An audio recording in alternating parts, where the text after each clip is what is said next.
Welcome back to Media Mesh, where I give you my unapologetic opinion on everything from music, movies, news, reality TV, and so much more as we go down a rabbit hole. And as I always say, this is the home for the intelligent dissection of social media. And today, we are finally going to hear Ice Cube address this whole Katt Williams situation directly. So a lot of people think Katt Williams is going crazy, or he's just talking out of turn, or he's lying. Hey, so far, I've seen nothing but receipts. And people are responding. But now let's hear what Ice Cube got to say, and then we'll talk about it. Let's go. Specific things. Katt was 100 on a few things. Most of what he was saying. A couple things, I just want to clarify. When we bring in a new, comedian, we do have them try out for different roles. So Ricky did give Money Mike a shot. But when we saw him and, we kind of saw how he moved and how he was, auditioning, we decided that he would be a better, Santa Claus, which was, to me, the perfect casting. When we saw Mike, damn, I call him Money Mike. When we saw Katt, when I saw him, as far as, specific things, I just knew that he was perfect for Money Mike. And, Katt, said he wrote his role, which, the role was written, but he enhanced it. This is why Katt was so dope in the movie. Money Mike had a small role, about as big as the Santa Claus role, but when we started filming, he was giving us such magic that we kept expanding his role and giving him more to do because he was on point. When we shoot these movies, for one, the scripts are fire, or they wouldn't even do it. The scripts are laugh out funny.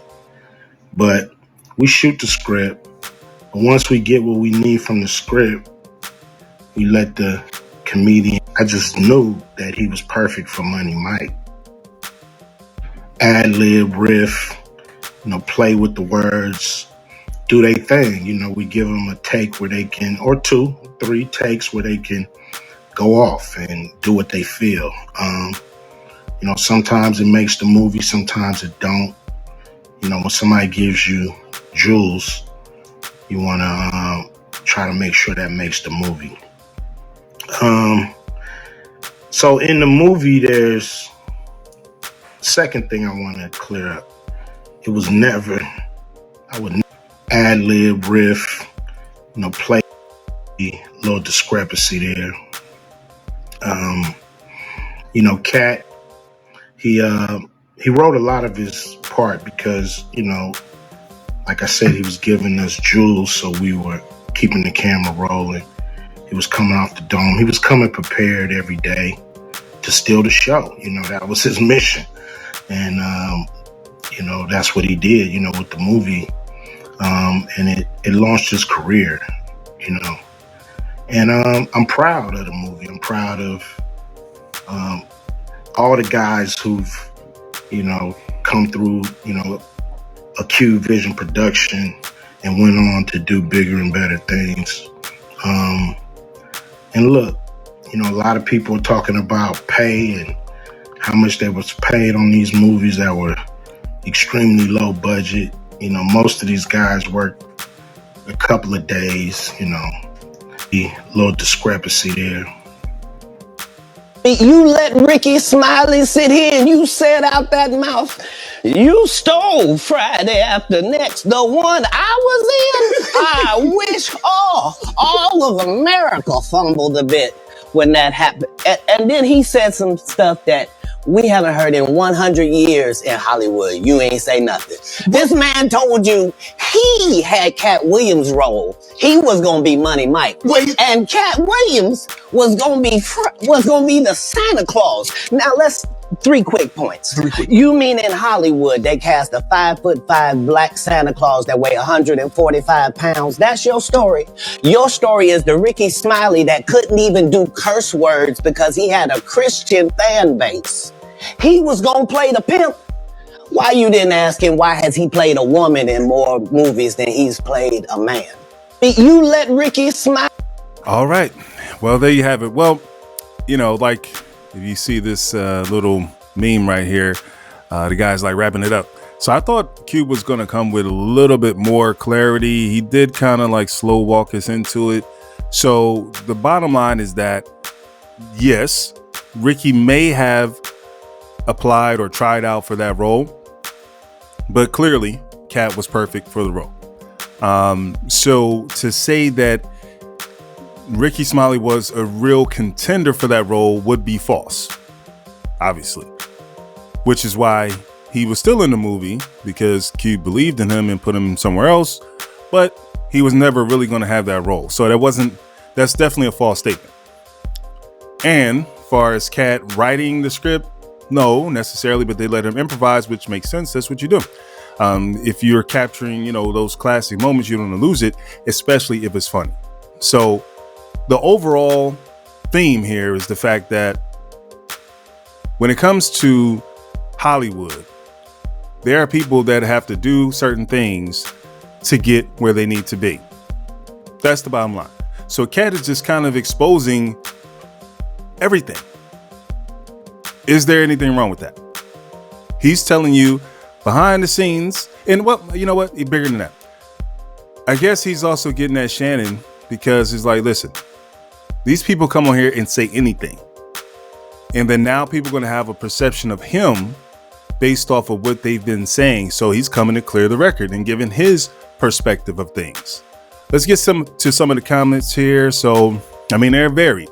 Let's start here. Everyone is focused on whether Katt is lying or not, but most of the things that Katt were saying are not his business. He's downplaying other people's hustles and airing their business without their consent is just irresponsible. Interesting. Another person says, so it's evident no one listened to the video where Cube said what Ricky said. Damn, this new generation got to do better. I don't know if that's what Ricky said, because Ricky said that he was actually, from what I took away from it, like he was a real contender for having that role of Money Mike. That's how I took it. Could be wrong. Another person says, translation for Ice Cube, Katt was right, but I'm not choosing sides and want to stay out of it. I think that's pretty close to what's happening here, because he didn't come out and say 100% that Katt was wrong, even though he said a lot of that was facts. But you can tell he's trying to stay in the middle. He's not trying to offend Ricky Smiley. He's not trying to offend Katt Williams. So in a roundabout way, you can understand through all of that, this role was definitely for Katt Williams, which was not really a debate. The only problem became is that the fact that Ricky's trying to say that he was actually had a chance. Yeah, you might have read for it, but there's probably other people who read for that as well. But when they found the winner, that was that. More comics. So another person says, so Katt ad-libbed some parts of his role and they kept it cool. He did not write his part, like he said. Ricky auditioned for the part and didn't get the role because they like Katt's audition better. Cool. Let's wrap this up by tomorrow. So I guess that's kind of like the nail in the coffin on that one.